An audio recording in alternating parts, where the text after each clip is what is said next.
നിങ്ങളുടെ ഇഷ്ട പരമ്പരകൾ എക്സ്ക്ലൂസീവായി സൺ നെക്സ്റ്റ് ആപ്പിലൂടെ തികച്ചും ഫ്രീ ആയി ഇപ്പോഴേ ആപ്പ് ഡൗൺലോഡ് ചെയ്യൂ. അത്തു വിടുന്നില്ലേ? സ്നേഹമോട് തിരക്കുന്നുണ്ടായിരുന്നല്ലോ. ആണോ? ആ അമ്മേ, ഞാനിവിടെ ഉണ്ട്. സ്നേഹ, പൂജേച്ചി വാ, നമുക്ക് അത്തയിട്ടാലോ? ആ നീ ചെല്ല്, ഞാനേ മോളിൽ പോയി മോളുണ്ടെന്നോ നോക്കിയിട്ട് വരാം. ഇന്നല്ലേ സ്നേഹസാധനത്തിലെ അച്ഛൻ വരുന്നുണ്ടെന്ന് പറഞ്ഞത്? ഈ ഓണനാളിൽ രാധമോക്ക് ഞാനും അജുവേട്ടനും കൂടി നൂല് കെട്ടണമെന്ന് അച്ഛൻ പറഞ്ഞിരിക്കുന്നെ. വിശ്വനാഥൻ സാർ എന്നോടും ആ കാര്യം ആവശ്യപ്പെട്ടിരുന്നു. ഞാൻ സാറിന് വാക്ക് കൊടുത്തിരുന്നതാ. സാർ എനിക്കൊരു വാക്ക് തന്നിരുന്നു. അജുവേട്ടനും ഞാനും കൂടി അച്ഛനമ്മമാരുടെ സ്ഥാനത്തിരുന്ന് വേണം നൂലുകെട്ട് ചടങ്ങ് നടത്താൻ. പൂജേച്ചി, ഇതൊക്കെ വേണോ? ഞാനായിട്ടൊന്നും പറയുന്നില്ല. ഇതൊക്കെ പിന്നീട് ഒരു ബാധ്യതയായിട്ട് മാറരുത്. ഇപ്പൊ തന്നെ പൂജേച്ചി ആ കുഞ്ഞുമായിട്ട് ഒരുപാട് അടുത്തു. ഇതൊക്കെ നമ്മൾ അറിഞ്ഞുകൊണ്ട് ചെയ്യുന്നതല്ലല്ലോ. ദൈവത്തിന്റെ തീരുമാനങ്ങളല്ലേ സ്നേഹ? അത് ശരിയാ.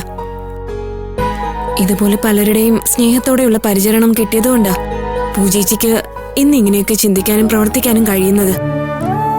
പക്ഷേ നമ്മുടെ കുടുംബത്തിൽ അത് പ്രശ്നങ്ങൾ ഉണ്ടാകാതെ നോക്കണം. മോളെ, സ്നേഹ പറയുന്നതിലും ചില സത്യങ്ങളുണ്ട്. അമ്മയ്ക്ക് ഇതൊന്നും അത്ര ഇഷ്ടമുള്ള കാര്യങ്ങളല്ല. മോളുടെ അച്ഛൻ കുഞ്ഞിനെയും കൊണ്ട് വരുന്നുണ്ടെന്ന് അറിഞ്ഞപ്പോഴേ അമ്മയ്ക്കൊരു അതൃപ്തിയുണ്ട്. അത് വേറൊന്നും ആവില്ലമ്മേ. പ്രിയ തട്ടിക്കൊണ്ടുപോയ മോളല്ലേ. അപ്പോ മോളുടെ പിന്നിലും എന്തെങ്കിലും ദുരൂഹത ഉണ്ടാവോന്നുള്ള പേടി അച്ഛമ്മയ്ക്കുണ്ടാവും. ഇനി ആ കുഞ്ഞിന്റെ പേരിൽ എന്തെങ്കിലും പ്രശ്നങ്ങളുണ്ടായാ അത് നിങ്ങളെ ബാധിക്കുമെന്നുള്ള പേടിയുണ്ട് അമ്മയ്ക്ക്. അച്ഛമ്മ ആ കമ്മീഷണർ തട്ടിക്കൊണ്ടുപോയതിൽ പിന്നെ ആകെ പേടിച്ചിട്ടുണ്ട്. അയാൾ ഇനി എന്തെങ്കിലും പ്രശ്നം ഉണ്ടാക്കുമെന്നുള്ളൊരു ചിന്ത അച്ഛമ്മയ്ക്കുണ്ടാവും. മധുവാന്റിയോട് അച്ഛമ്മ പറഞ്ഞത് എന്താണെന്നറിയോ? ഇനി ആ കമ്മീഷണർ എന്തെങ്കിലും കുഴപ്പമുണ്ടാക്കാൻ വന്നാ അച്ഛമ്മ തന്നെ അയാളെ കൊല്ലൂന്ന്.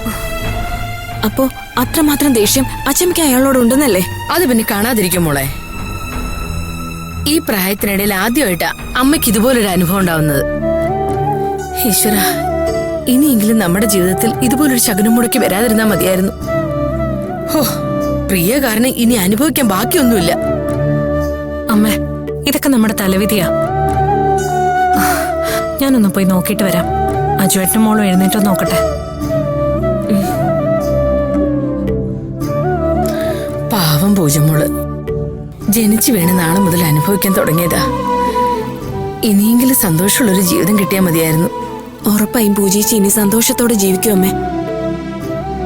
എല്ലാവരുടെയും നന്മ ആഗ്രഹിക്കുന്നവരെ ദൈവം ഒരുപാട് പരീക്ഷിക്കും. പക്ഷെ ആത്യന്തികമായി വിജയം നന്മയുടെയും സ്നേഹത്തിന്റെയും മാത്രമാണ്.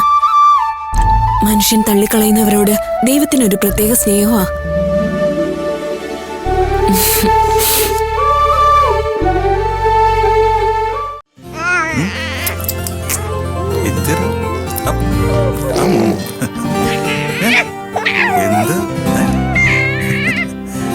എന്താണ് നോക്കണേ?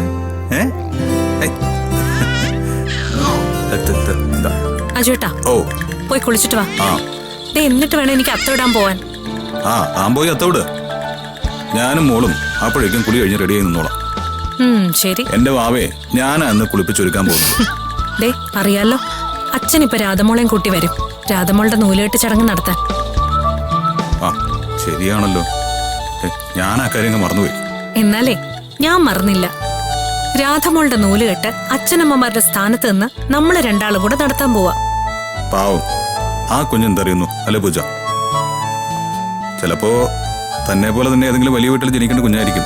അതെ അജുവേട്ടാ, ചില ജന്മങ്ങൾ അങ്ങനെ. ആരൊക്കെ ഉണ്ടെങ്കിലും ആരോരും ഇല്ലാത്തവരെ പോലെ വളരേണ്ടി വരും.